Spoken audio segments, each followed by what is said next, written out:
You think of the kids in the overalls and the little, like, is it a chaperone hat? I don't know what it's called. It's like the golfing hat that it like buttons in the front. Golf hat, got it. How we went from like horse-drawn carriages to cars to airplanes to, and I'm talking like the Wright brothers airplane, right? To jet planes to a rocket to landing on the moon. Okay. You didn't have to go up the snow both ways to mail a letter, and you were 1 cent short and had to go get a penny back from home, so you had to go back up through the snow.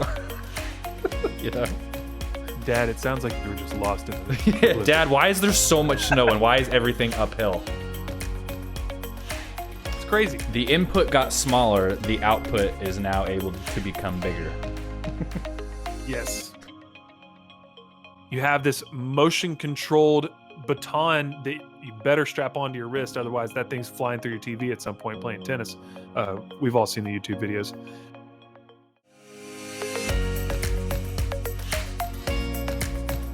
Today's episode will be a fun one, especially for Ben and me, because it is something that identifies us. We're going to be talking about video games as part of a mini-series on technology and how it affects us. But the main takeaway we want all of you to hear from us today is ultimately you may be interested in something that nobody else is that you know.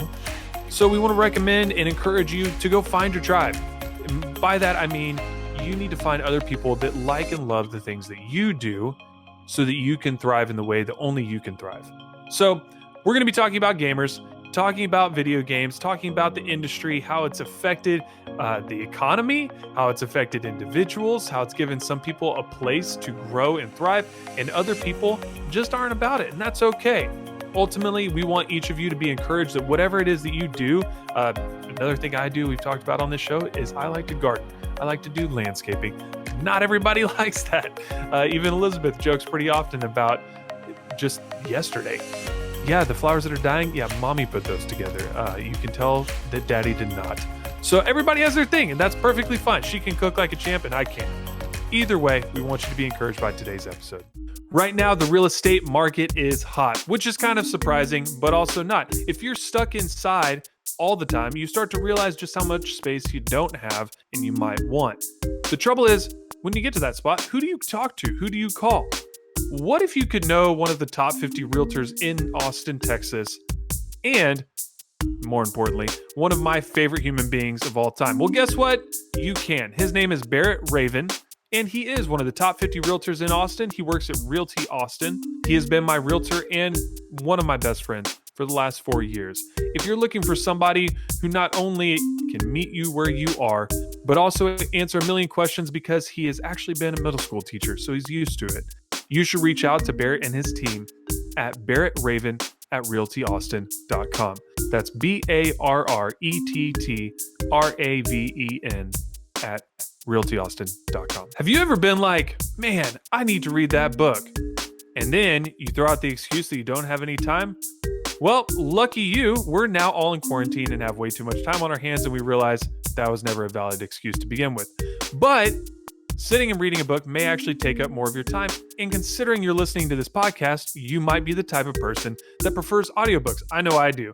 I like to be able to multitask, like taking a shower and listening to Extreme Ownership, or cooking and listening to The Flip Side, both of which are books that we've mentioned on this podcast. So if you're interested in trying that out, no strings attached, you want to get a free 30-day trial to just see what it's like, I guess listen and hear what it's like, go to audibletrial.com/MBP. That will get you access to a free 30-day trial, our gift to you.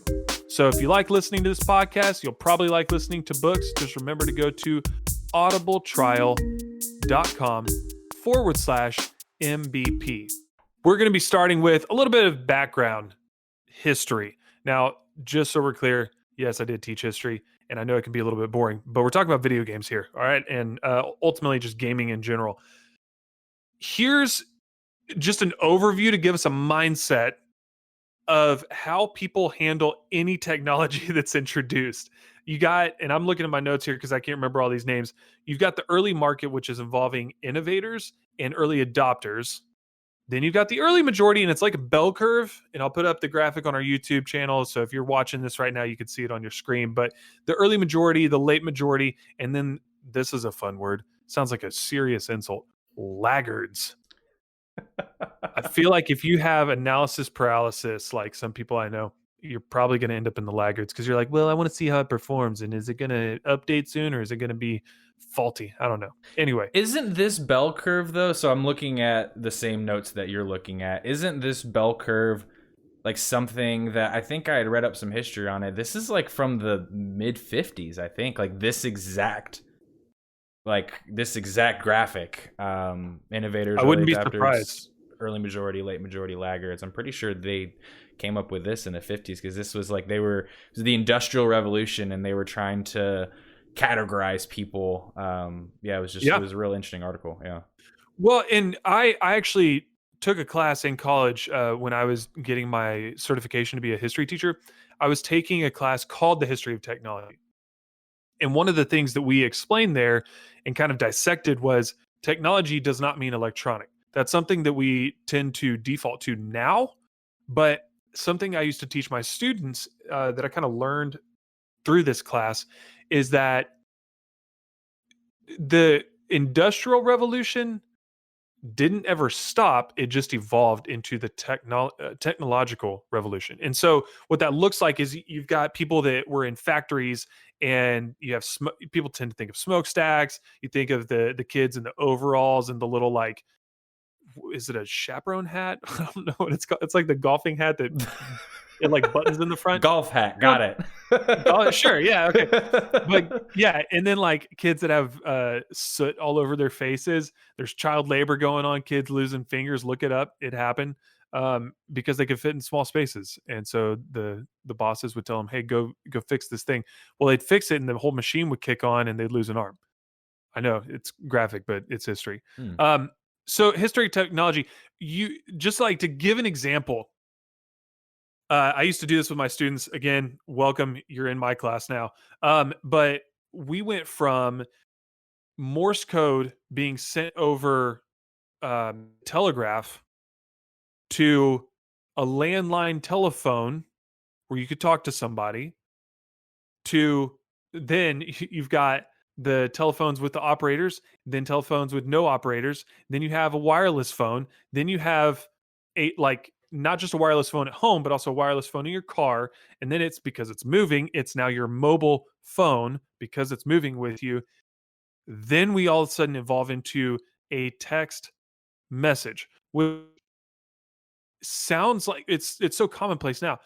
Ben, I don't know if you remember this. I remember when text messaging became a thing, you'd only send 160 characters. It was lower characters than it is now for sure, because I remember the big thing when I was in high school was the unlimited text plans had just come out, and everybody thought that was crazy, and it allowed you to communicate easier. And I remember text messages used to be like little 3-click buttons, right? Like you had the 1, 2, 3 to get C, 1, 2, 3 to get, I think that was F on 3. I don't know. No, I know what you're talking about. The technology side of it also, I can't remember the exact years, but think about how we went from horse-drawn carriages to cars to airplanes to, and I'm talking the Wright brothers airplane, right? And to jet planes to a rocket to landing on the moon. It is, I believe, I'm guessing here somebody's going to call me out. I believe it's less than 100 years, which is just wild to me. So there's technology all around us, but I couldn't find it. I'm going to try to find it for our video, but there is a comic from back in, I want to say the 1840, no, probably 1840s, 1850s, somewhere in there around right before the Civil War, which was 1861, of people getting killed by electrical power lines. And this was because people were protesting the introduction of electricity. So think about us right now in 2020, where we would be seriously up a creek without electricity. Just think about the last time your power went out, right? Oh my God, there's no Wi-Fi. But people were protesting it then. That hasn't changed. Think about how many times people complain oh my gosh, texting. Now we're not even talking to each other anymore.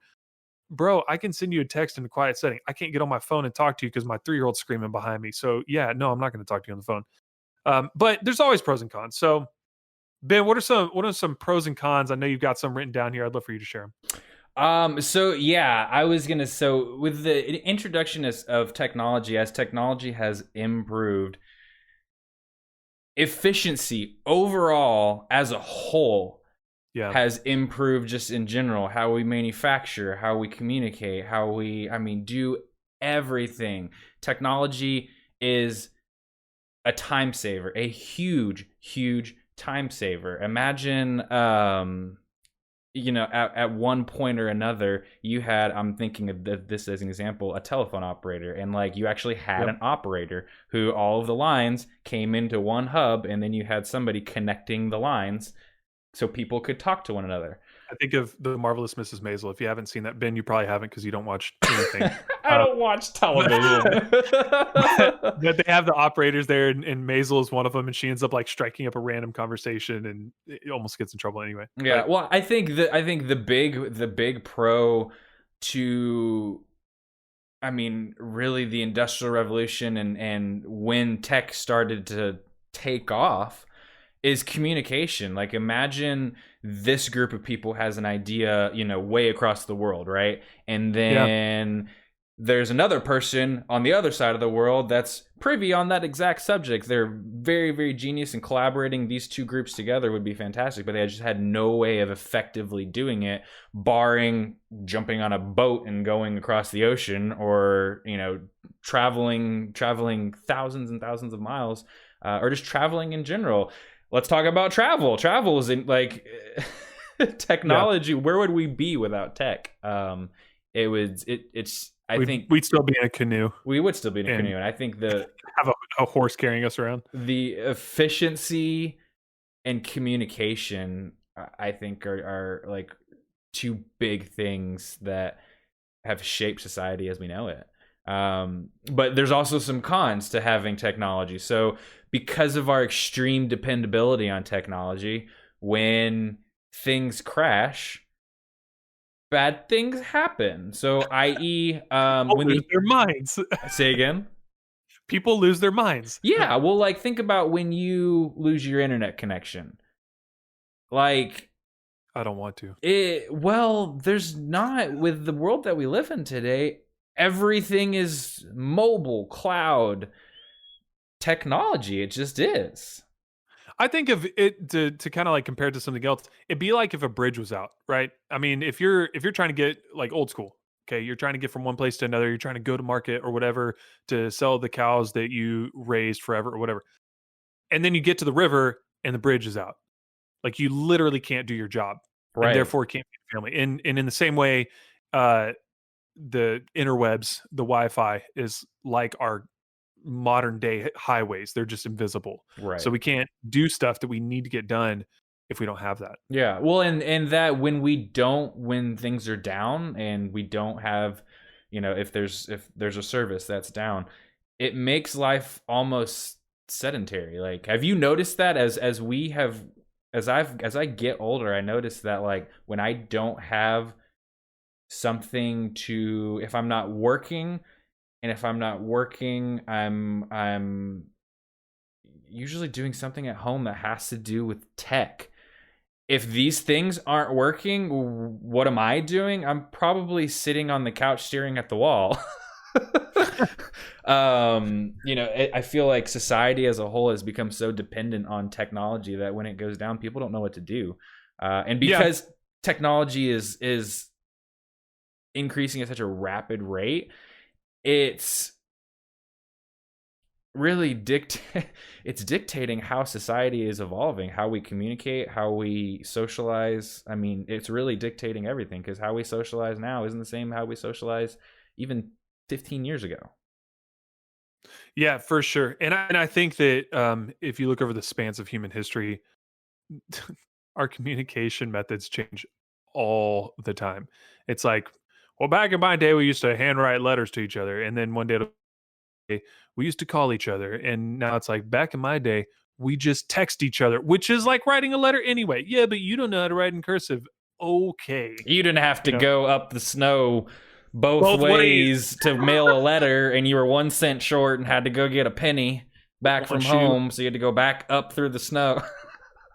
You know? Dad, it sounds like you were just lost in the Yeah, Dad, why is there so much snow and why is everything uphill? We're in Texas, Dad, and I don't understand.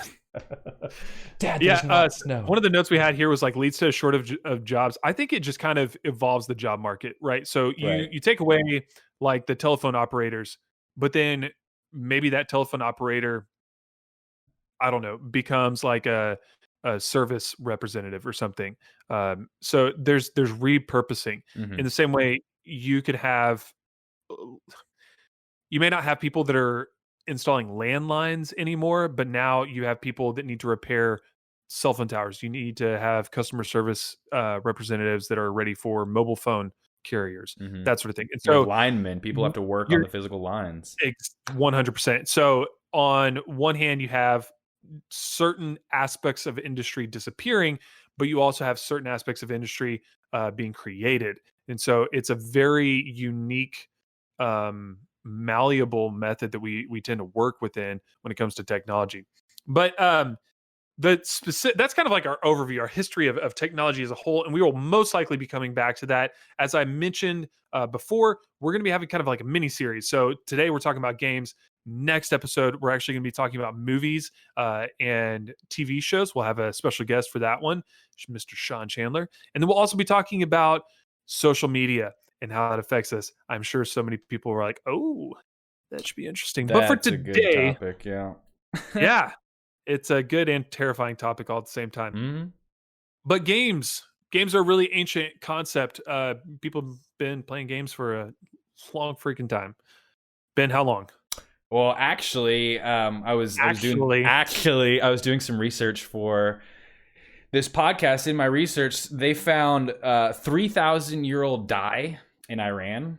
So gambling goes back. Bring it. BC. The earliest board games that at least we know of were found in ancient Egypt. I think it's like they're like dated like 5,000 years old. I'm sure board games go back further than that, but that's as far as what I was able to find. 5,000-year-old Egyptians playing board games. Just getting after it, taking people's money. What's that really fun board game that came out? Settlers of Catan. That's what they were playing. Yeah, the Egyptian Empire invented how to take over other empires on a board game. That was right. Well, if you combine what we've been talking about, the technology, with games, guess what you get? Video games. So, quick history. That history of technology class that I took, I actually wrote a report on the history of video games and their development. A lot of people want to say that the Atari was the first video game system. Fun fact, and you can look this up. All of the people that are starting to twist in their seat and actually have an opinion about this, it was actually called the Odyssey. And it quite literally looked like an electronic typewriter, like the actual old school stand-up type of typewriter, but just buttons and then a little joystick. And it looked like you could kill somebody if you threw it at them. It was gigantic. And of course, then, went Atari and the old school Nintendo system, which was dope. Still I would like to have one of those. Got the Super Nintendo, Game Boys, then the PlayStation gets introduced, and then this random computer company ends up building a little thing called an Xbox, and now it's competing with PlayStation. But all along, you've got computers that went from taking up an entire room to now, in other ways, they're taking up an entire room with all the monitors and stuff, specifically for gaming. It's crazy. The input got smaller. The output is now able to become bigger. Yes, 100%. And it's one of the cool things that I've noticed about the evolution of video games and the growth of video games, especially the consoles, is Nintendo is known for changing just the way that we have controllers. So one of the first ways that they did that was, if you remember the old NES system, Nintendo Entertainment System is what that stands for. They had the shotgun for the duck hunt gun. Yeah, that had never been done before, but they figured it out. Fast forward to the Wii, you have this motion controlled baton that you better strap onto your wrist, otherwise that thing's flying through your TV at some point playing tennis. We've all seen the YouTube videos. But then they moved to, now they've got the Switch, which I actually have one. Ben has one. It's motion controlled on some games, but then also you can dock it. It'll show up on your TV. You slide the controllers out, and then you've got two little movable handles, just like the Wii. It's pretty crazy to think that that technology could then be implemented in a variety of other aspects. There are military training programs that involve video games and virtual reality, as well as augmented reality. A lot of flight simulators are built around video game type of systems. Yeah, it's one thing I noticed that was a cool stat. Not only is console gaming has become just crazy popular in the last, I want to say, just like decade. Like, I still remember my first PlayStation. Didn't you say you have it somewhere? I do. It's somewhere in the garage right now, or at my mom's house. I don't remember. But then, like, I remember purchasing pretty much every new console that I've ever gotten. Were you an early adopter? No, I was. Where's that graph at? I was probably late majority, strictly Nice. because it was something that, like, my mom was always go outside, like, go outside. So anytime that I got a chance to play games, like, it was on the computer, and it was, I don't know if this may strike some chords with some people. We had Keen 4C on the computer. Keen 4C. It was like a little, I want to say it was kind of a side scroller with like a little guy that had a gun. It was kind of like Mario. You had to, like, it was like jump levels and stuff like that. Yeah. But then we had that on the computer, and it was like on floppy disks that you had to, like, put in, and, like, we were always losing the floppy disks. And Keen 4C, Pitfall was another one that I played. Pitfall. I remember playing that on PlayStation. Mm-hmm. And then, like, shortly after, like, I started with computer stuff, I started mowing. I was like 13 at the time. I started mowing lawns, and my sister's friend worked at Best Buy, and he bought me a PlayStation 1 with his discount, and I paid him. Nice. And yeah, so I thought this was cool, this stat. So you have console gaming, and then PC gaming currently is on the rise. So this is all predicted. These are all projected figures by 2023, which is only in 2 years. This is a study done by PC Mag. It said PC gaming is on the rise. There were 312 million PC gamers in China in 2019. By 2023, it is to be predicted that there will be 354 million gamers. This is just in China. 354 million gamers. That's more than the population of the United States. And it is estimated by 2023 there's going to be a $16 billion revenue in this market. Like, that's crazy. They just got a steroid shot with coronavirus going around. People are like, well, if I'm going to stay inside, may as well play some PC games. All of them. And you know what? That's a crazy number to me, too, because China has some of the most strict censoring, like, in the video game industry. Yep.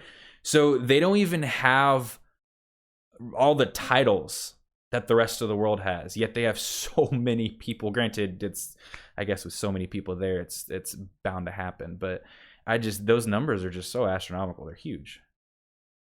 $16 billion industry by China. 2023.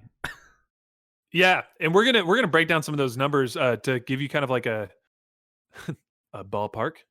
You'll see why that's funny. Of something you can wrap your mind around to compare it to, so you know, like, how big is that actual number. Some other innovations that have come from the gaming industry: live gaming. I remember Halo 2, all of a sudden you could play on Xbox Live. What the heck's Xbox Live? I thought we just did System Link. Well, it's like System Link, but your friend's like cities away. What? You can do that? The interwebs? How does that work? Do you have a web browser? I remember all these questions in high school. Mm-hmm. And now you've got cloud gaming through Google. What's that one called? I don't remember what it's called. It's like you can basically play a full game in an internet browser. Yeah.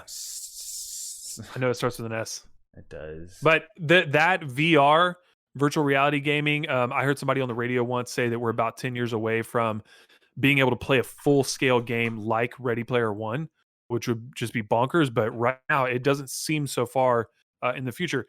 What I want to kind of put in everybody's mind right now is if video games are not your thing, I want you to at least consider the implications of what something where like you're actually standing still, but you're playing a full game. What implications could that have on society? Because what used to sound like science fiction years ago is now happening. We still don't have flying cars technically, but we've got people in jetpacks flying over buildings in Dubai. So we're getting there.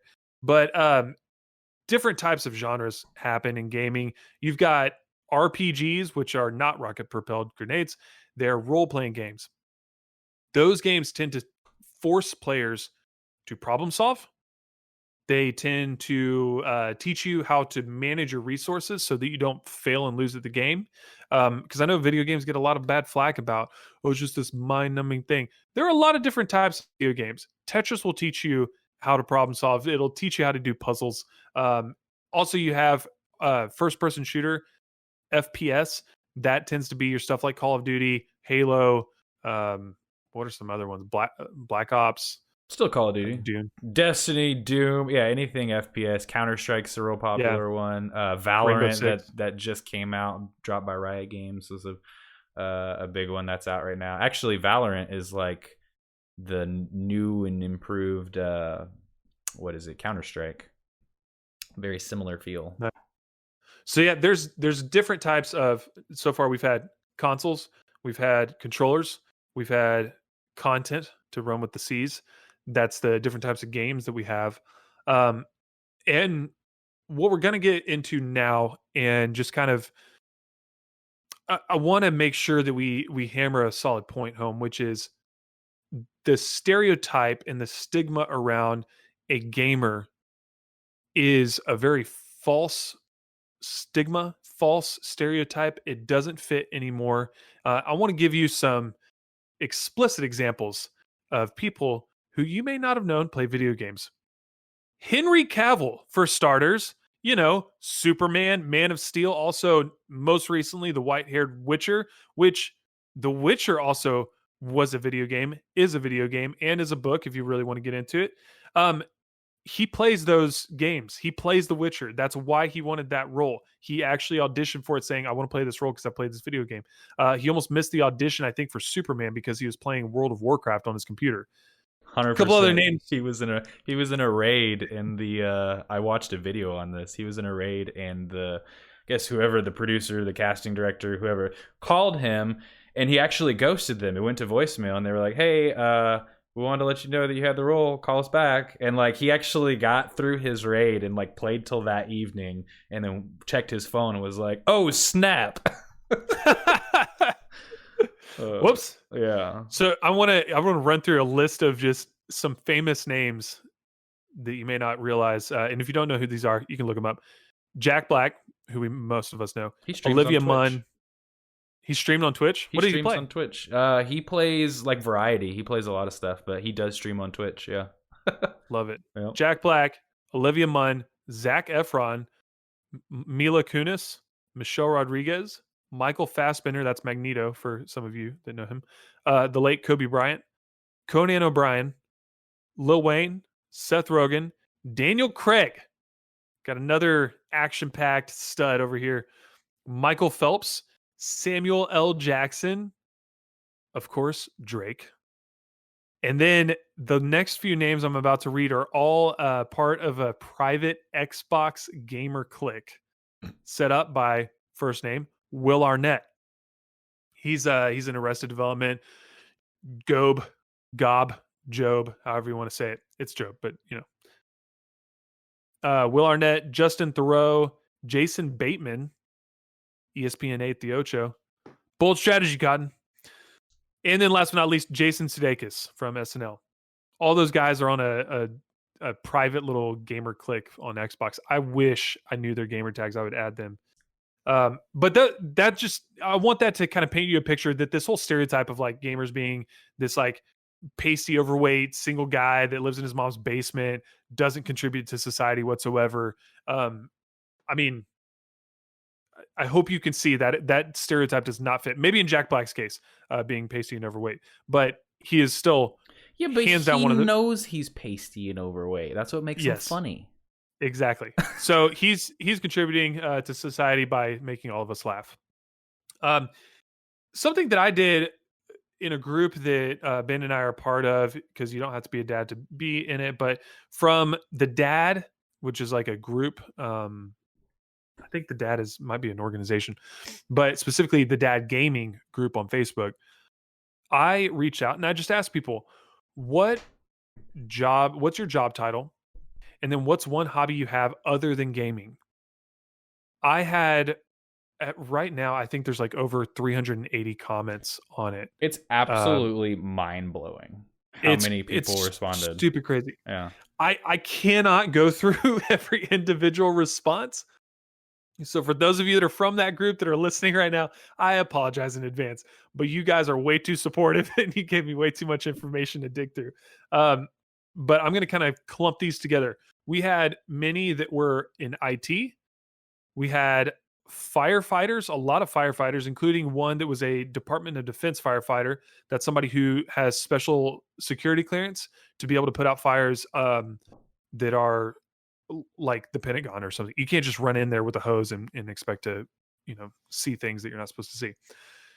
We had a tremendous amount, a surprising amount of medical professionals. So that's EMTs, doctors, different types of nurses, dentists, optometrists, therapists, and a psychiatrist.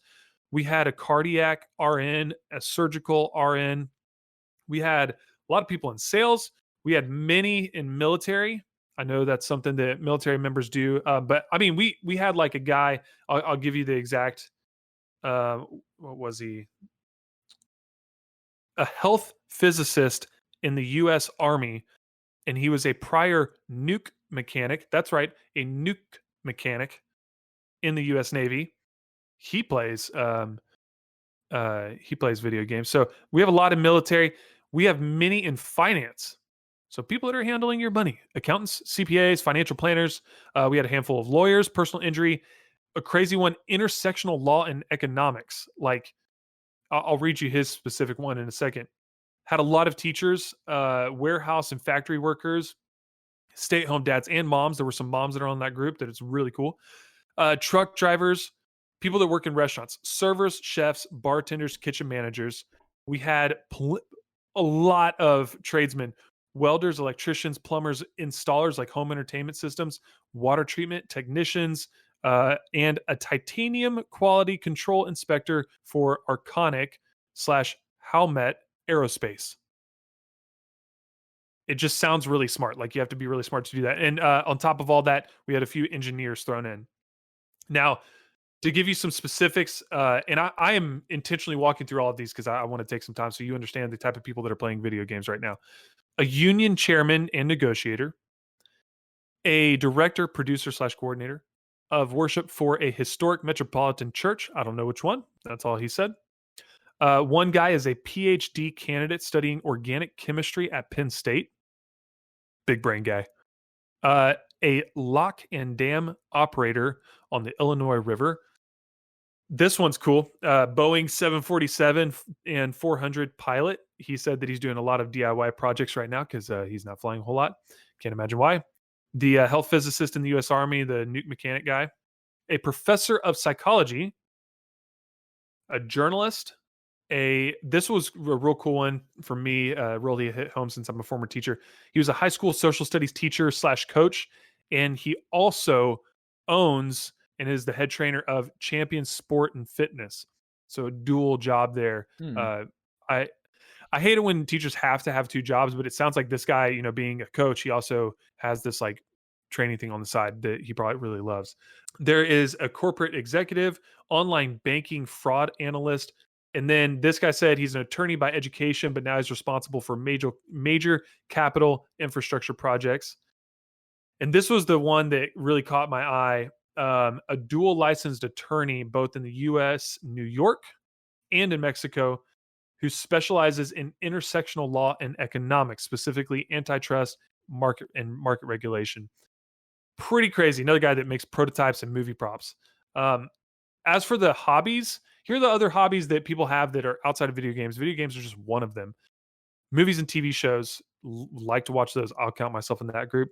Going to the gym and weightlifting. Plenty of people that are all about cooking and grilling. The sports people, including tournament paintball, airsoft, and obstacle fun runs. A lot of people said basketball. A surprising amount of people said they enjoy playing hockey. I guess just being in Texas, I don't see a lot of people playing hockey. But basketball and golf were on there a lot. One of the guys said he does open mic stand up and makes YouTube videos. I haven't seen yet if he responded, but I'm wondering if we could put some of his videos on our channel so that we can promote him. I think that'd be really cool. Yeah. Working on motorcycles, dirt bikes, cars, trucks. A lot of people love tinkering with that kind of stuff. Outdoor excursions, biking, hiking, scuba, kayaking, fishing, shooting, hunting. We had a lot of musicians, people that are very involved in MMA. A unique one that I thought was really interesting. People love dancing, and I'm talking like classic ballroom dancing. Yeah, I saw that one. He enjoyed teaching classic ballroom dancing. Yeah, he teaches and learns it for sure. I thought that was crazy. One of the guys said knitting, which I'm not about to knock knitting. Knitting looks really difficult, and I don't have the patience for that. One of the things that maybe we could discuss for a second, I asked him if I could use his name, so shout out to Michael Ryan from the group. He said, quote, also, I'm reading a lot of essential worker job descriptions. Speaks volumes to the stereotype of gamers being bums. I feel like that just hits home. Like, when people think of video gamers, I used to be very shy of saying that I'm a gamer. I count 2019 as my year of coming out as a video game player. And the more that I talk about it, the more that I see there are actually a lot of people who I would never have thought play video games. And they do. It's how they relax. It's how they connect to other people. When they get home from work, they don't want to talk to their coworkers because they're driving them crazy. They want to talk to other people who are just chilling. And I think it's really cool that right now we're really seeing essential workers step up and be there for us. And how do they decompress? Video games. Mm-hmm. I think something that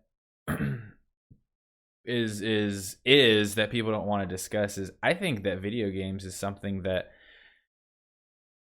could and should bring us like people together as a whole, but it doesn't, because I don't think that anybody thinks like, I don't know, it's almost like an F word. Does that make sense? So yeah, for sure. You want to talk about, you know, that's why I was so over like almost overwhelmed, like going through all of the posts on Facebook, like looking at all these people, because it's just, you would never expect some of these people to be playing video games in their free time. Like never. You would look at this person and be like, there's no absolute way. So I feel like video games is, at least for me, has been something that like we're all participating in it. So why does it not bring it together? Why does it not bring us together more than it does? Does that make sense?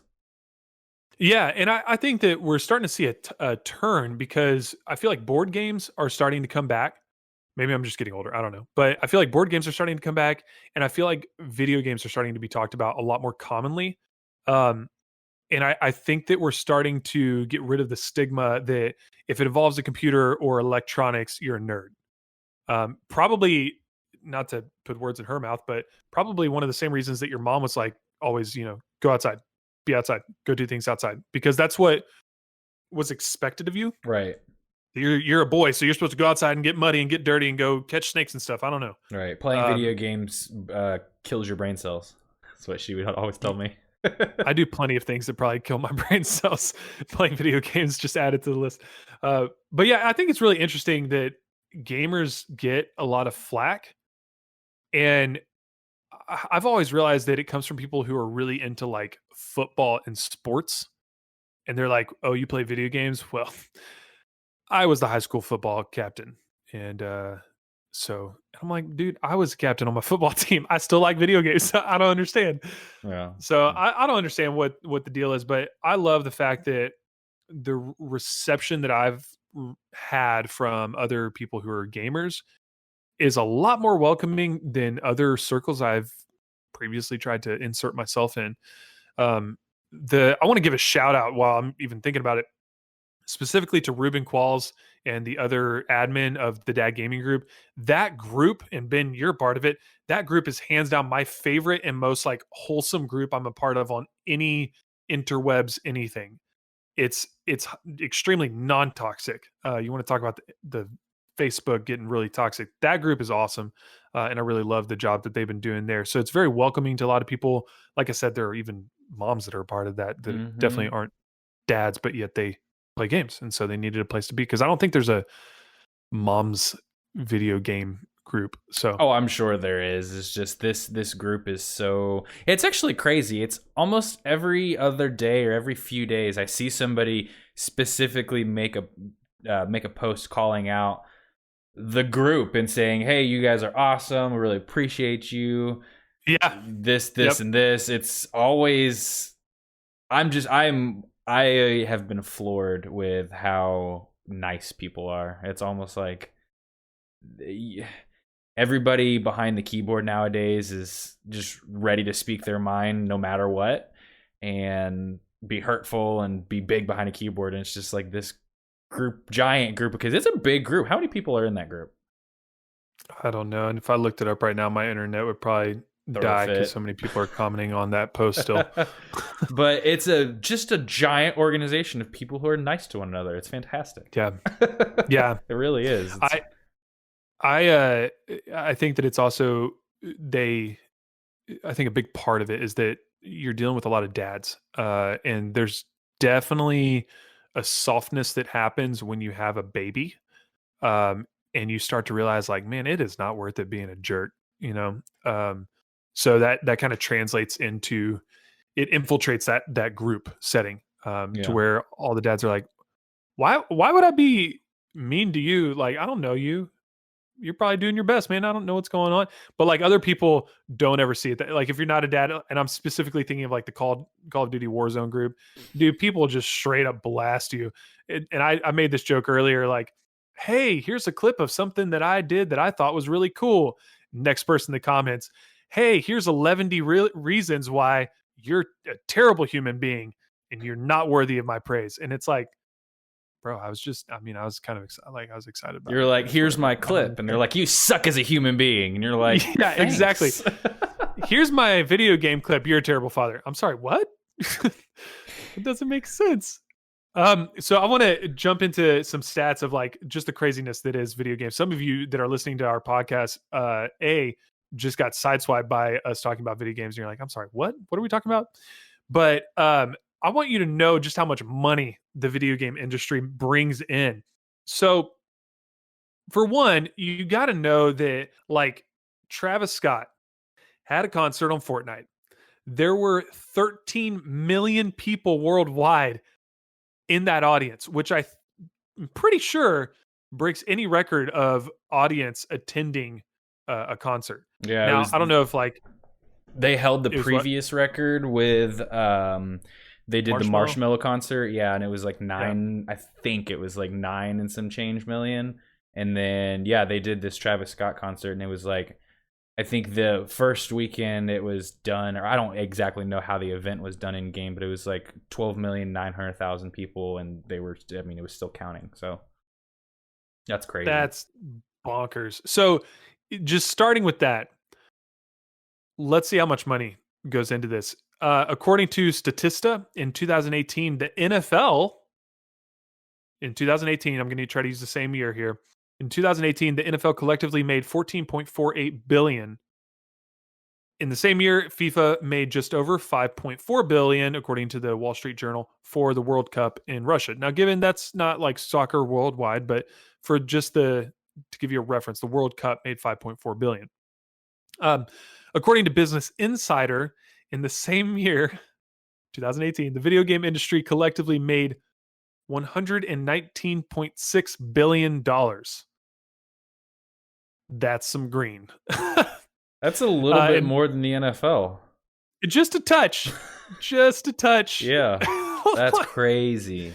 That's over $100 billion more than the NFL. And so, and the reason I specifically called out the NFL is because I feel like in America we deitize the NFL and football.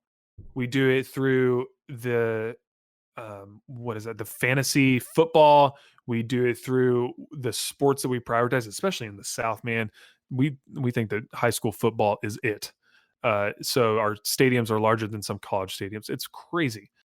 But while we think that that is like the thing, the god in America, really all of our money is being spent elsewhere worldwide. It's being spent on video games. Forbes believes actually that by 2025 the industry will reach over 300 billion. So that's more than doubling what happened in 2018. And the biggest kind of twist on that is this whole free to play model. So you got things like Fortnite where it's free to download, you can play it, do whatever you want. You can play the full game totally free. But then they incentivize you, and it's like, oh, well, if you want this new skin, or if you don't want this new weapon, or you want this new whatever, you can pay the money. It doesn't change your skill set. Your skill set is what it is, but you can look really cool while you go to a Travis Scott you can concert. look cool. That's the aesthetics, man. Aesthetics. Yep, and people literally bought into it. So, what does this tell us? Why do we like video games? Why do we play video games? Ben, why do you play video games? Honestly, now it's a social tool for me. There's people all over that I've made friends with playing video games throughout the course of my life that I keep in contact with through video games. It's kind of crazy to think about. Like, that's how I stay in contact with some people, is I will hop on games in the evening and play. It's also like when it comes to, like, if I've got a lot of downtime, I'll find a game that's typically single player that I can just kind of start and stop as I please and veg out on. But I played it's my wind down. It's my wind down, and it's how I socialize to some point. I am not typically a Ditto person, but that's exactly my reason. Yeah.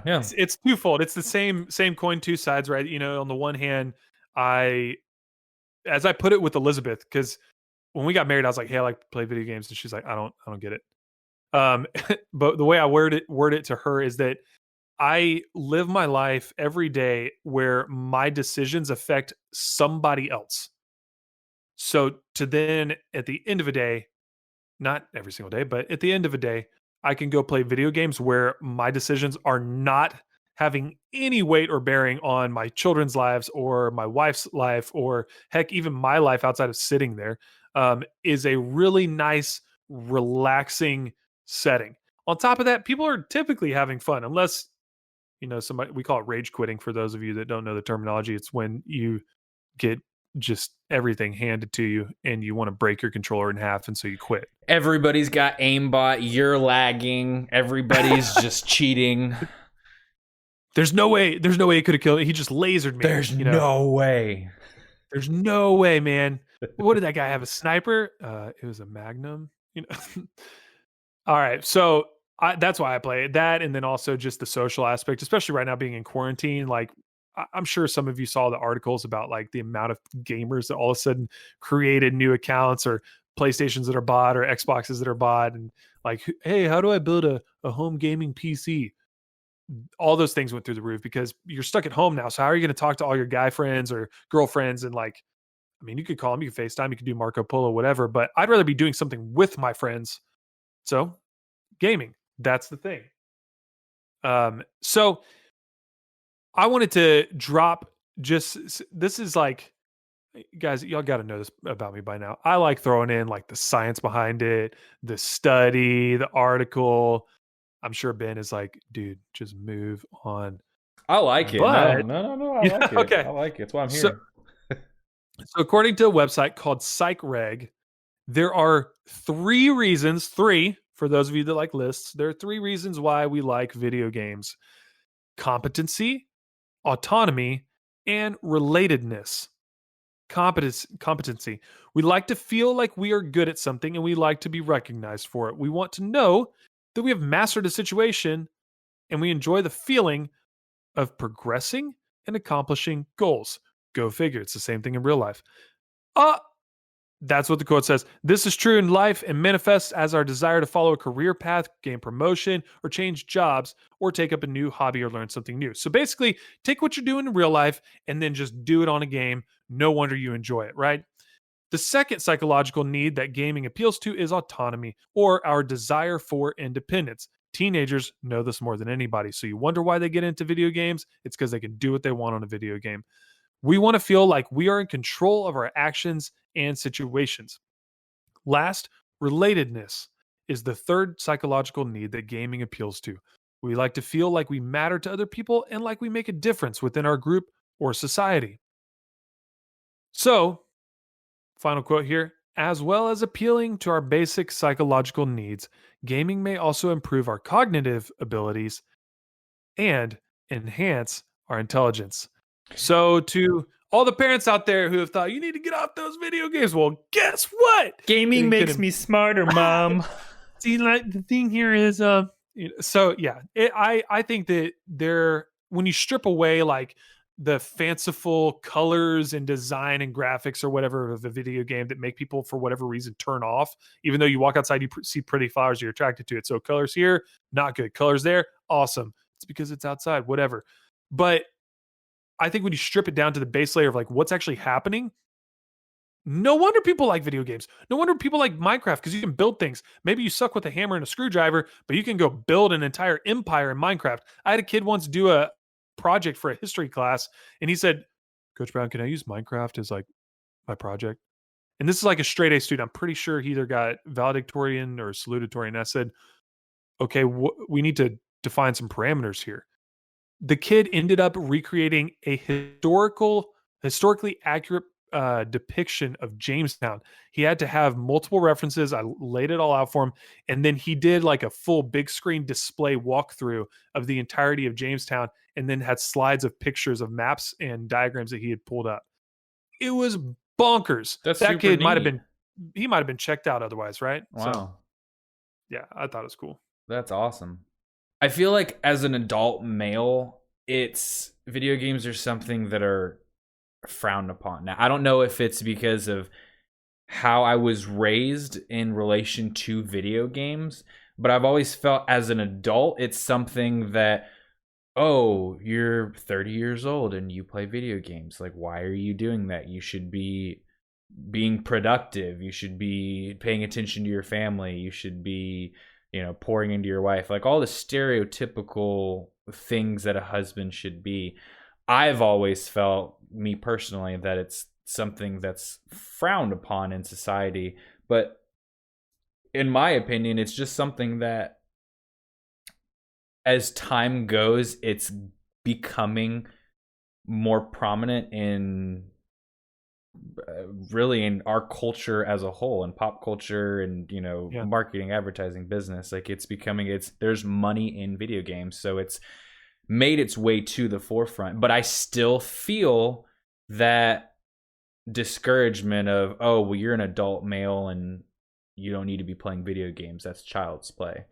And I just think it's something that it's the way people look at it, and it's the way people perceive it. Imagine that it's how the way that people perceive something, anything. But it's just like any other hobby. Like Nikki will come into my office and I'll be like playing a game, and she'll like sit and she'll be like, "Oh, I'm getting dizzy, my head hurts." Like, why are you doing that? What's happening? And like she starts asking questions when she really doesn't care, let's be honest. But she wants to be supportive. She cares about you. Yeah, so she wants to be supportive, and so she's like, "Oh, what are you doing?" And I'll explain, okay, I'm doing this, and this is how this works, and this is how this works, and she'll be like, why? Like, I just don't get it. And my response always to something, what I don't get like this, is always, I don't get The Bachelor. I don't get Pretty Little Liars.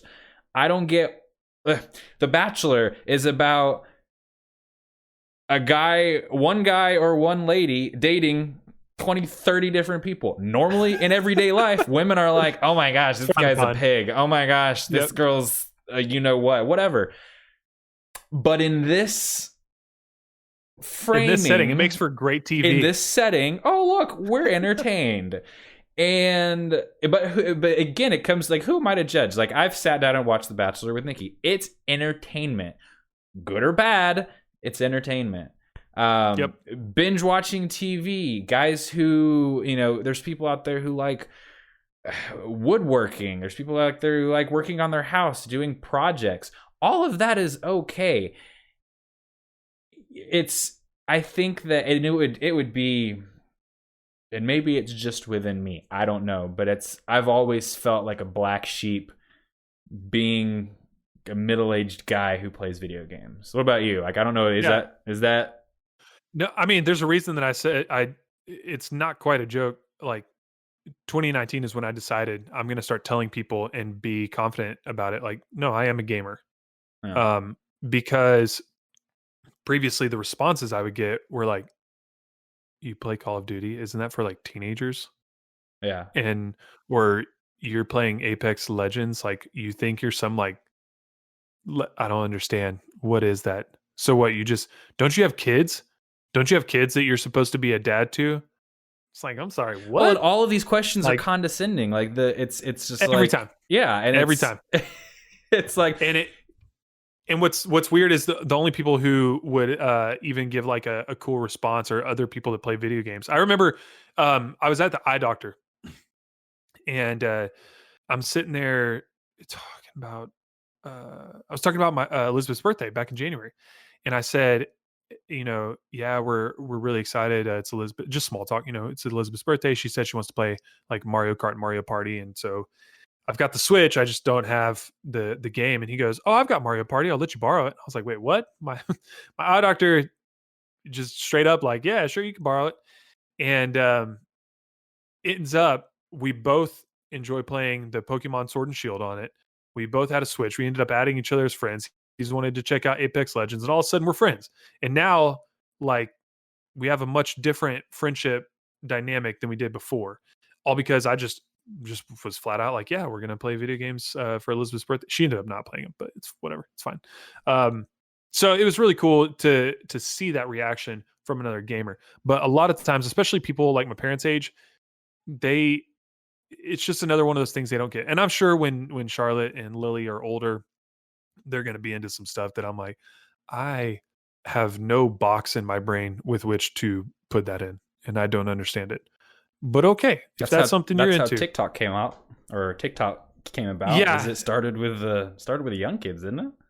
Yeah, it starts with like middle schoolers, and it's fun because it's like you do like your own little dance thing or something, and then it's a real short thing. That's my understanding of it. I'm more of into like storytelling, not making a short. So you can tell by the length of our podcasts typically. But yeah, it's just I like the responses now that I'm getting again from my tribe of people, the Right. Dad Gaming group. They're very supportive. Like, I posted when Lily was in the hospital, I posted in that group and said, "Hey guys, I know this has nothing to do with gaming, but you guys have been really supportive. My daughter is in the hospital with 4 different viruses. If you pray, pray. If you send good vibes. Karma will take it." But just posted there. The response was overwhelming. I had people sending me private messages saying like, "Hey man, my kid did the same thing. They're perfectly healthy now. Just want to encourage you. You're going to make it." So I really wish that we could get away from the stigma that because somebody likes something that suddenly you are gross or nerdy or something negative and condescending. I wish we could just get away from that. Yeah, We're too old. that was kind We're of too old for that. Yeah, that was kind of my point. It's I would like to, moving forward and as time goes, for people to become more comfortable like sharing, oh yeah, I play, because like it's such a universal tool to like relate, you know what I mean? I mean, you can be anywhere in the world and oh, I play Call of Duty. Oh my gosh, I play Call of Duty too. Suddenly we have something to talk about. I'm in Eastern Europe. Like it's something that can bring a lot of people together, and I don't know. I just feel like there's a stigma surrounding it. Another thing I wanted to touch on real quick is the idea that, oh, everybody wants to be a streamer, everybody wants to be a content creator, everybody wants a YouTube, and I would say that a lot of people don't like. People look at like Ninja and people say, "Oh, Ninja, like he needs to get a real job. He doesn't have a real job." Stone Mountain. You know, he's Stone Mountain 64. Oh, he's fantastic. He's funny. I love him. I like his stuff. All of these people count like more hours than most people put into a normal 9-to-5 job. These content creators put more time and effort into video production, sound production, content production. I mean, and the money they make.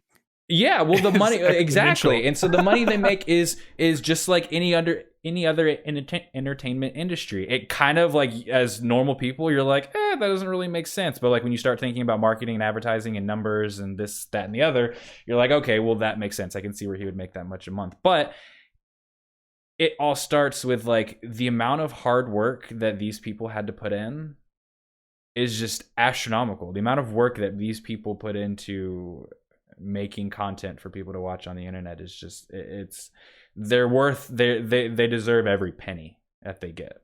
They really that makes me think of how many stories have we heard about celebrities who like, they were a server and they made, $20,000 a year, and now, look at Hugh Jackman or something. Yeah. And it's take it back all the way to our first episode ever about little small disciplines, like my yard. People drive past my yard and they're like, "Oh my gosh, that's an incredible yard." What they don't see is when I was out there, all the work, literally breaking my elbow, trying to get my grass to do what I wanted it to do. It's the same thing for actors and actresses, celebrities of any kind, musicians.